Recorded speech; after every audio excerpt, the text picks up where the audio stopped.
चुड़ैल लोक में चुड़ैलों की रानी लीला दो जुड़वा बच्चों को जन्म देती है। बाकी सारी चुड़ैलें खुशी से झूमने लगती हैं। अरे सुनो सब, हमारी रानी ने दो जुड़वा बेटी और बेटे को जन्म दिया है। लीला अपने बच्चों का रानी और राजा नाम रखती है। दोनों बच्चे धीरे धीरे बड़े होने लगते हैं। जब वो 2 साल के हो जाते हैं तो लीला बहुत ही ज्यादा बीमार हो जाती है।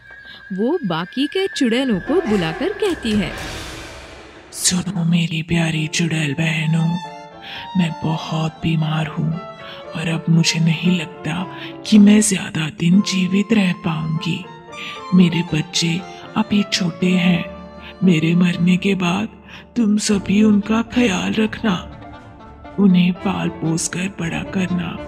मेरे बाद अब तुम ही सब उनका परिवार हो। मेरी कुछ जादुई शक्तियाँ जैसे कि हवा में उड़ना, रूप बदलना, कुछ समय के लिए इंसान का रूप ले लेना, ये सब उनके अंदर जन्म से ही है। अभी दोनों को इन सब के बारे में कुछ नहीं पता। जब वो 18 साल के हो जाएंगे तो उन्हें खुद ही अपनी शक्तियों का अंदाजा हो जाएगा। तब तक तुम उन्हें पाल पोस कर बड़ा करोगी। वचन दो मुझे कि तुम सभी मेरे बच्चों का अच्छे से ख्याल रखोगी। जी चुड़ैलों की रानी, हम वचन देते हैं। हम सभी चुड़ैले आपके दोनों बेटी बेटा का अच्छे से ख्याल रखेंगे। कुछ दिनों के बाद चुड़ैल रानी की मौत हो जाती है। बाकी चुड़ैलें बहुत दुखी हो जाती है, लेकिन रानी और राजा का ख्याल आते ही सभी संभल जाती हैं। सब चुड़ैलें बहुत ही प्यार से राजा और रानी का पालन पोषण करते हैं और दोनों 18 साल के हो जाते हैं और दोनों को अपनी शक्तियों का एहसास हो जाता है। सभी चुड़ैलें धूमधाम से रानी राजा का जन्मदिन मनाने की तैयारियां कर रही होती हैं। वही रानी और राजा बहुत खुशी से हवा में तैरने लगते हैं। अरे भैया, ये क्या? हमें तो इतने सालों तक पता भी नहीं था कि हमारे अंदर इतनी सारी शक्तियां हैं। हाँ, मैं भी बहुत खुश हूँ, लेकिन मैं इस चुड़ैल लोक में रहते रहते तंग आ चुका हूँ। ये सब मौसियाँ हमें कहीं बाहर भी नहीं जाने देती है। सुनो, मेरे पास एक आइडिया है। अब तो हमारे पास ढेर सारी शक्तियां हैं, तो क्यों ना हम रात में चुपके से पहाड़ी के पीछे वाले गांव में जाए। हाँ, आइडिया तो अच्छा है, लेकिन अगर किसी ने हमें देख लिया तो? कोई नहीं देखेगा भाई, हम चोरी छुपके जाएंगे। फिर सारी चुड़ैलें मिलकर रानी और राजा का जन्मदिन धूमधाम से मनाती है और सब सोने के लिए चली जाती है। वही रानी और राजा चुपके से वहां से निकलकर हवा में तैरते हुए पहाड़ी के पीछे पहुंच जाते हैं। नीचे देखते हैं तो सुंदर गांव दिखाई देता है। वो देखते हैं गांव के लोग और हरे भरे खेत। ये सब देखकर दोनों बहुत खुश हो जाते हैं। भैया, देखो कितना अच्छा गांव है।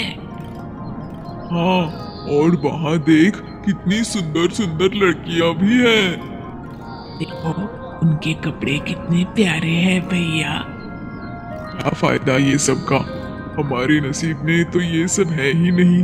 हम तो बस ये सब यहाँ ऊपर से ही देख सकते हैं। बस हम नीचे गए तो सब हमें देखकर डर जाएंगे। तो हम सब इंसानों वाला रूप लेकर जाते हैं ना भाई, फिर कोई हमें नहीं पहचानेगा।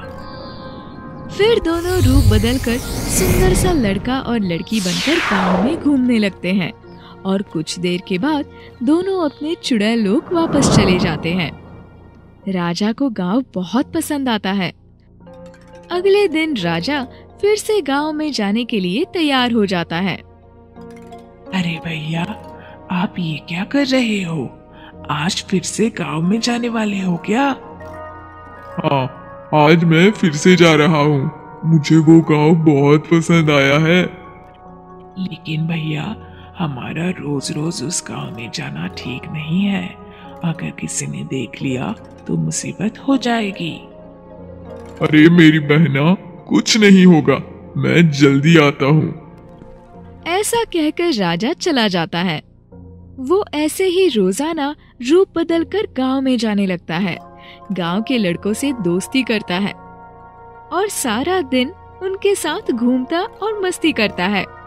और उसी गांव के मुखिया की लड़की से भी उसकी अच्छी दोस्ती हो जाती है और धीरे धीरे दोनों में प्यार होने लगता है। वही एक दिन सोनिया अपने प्यार का इजहार राजा से कर देती है।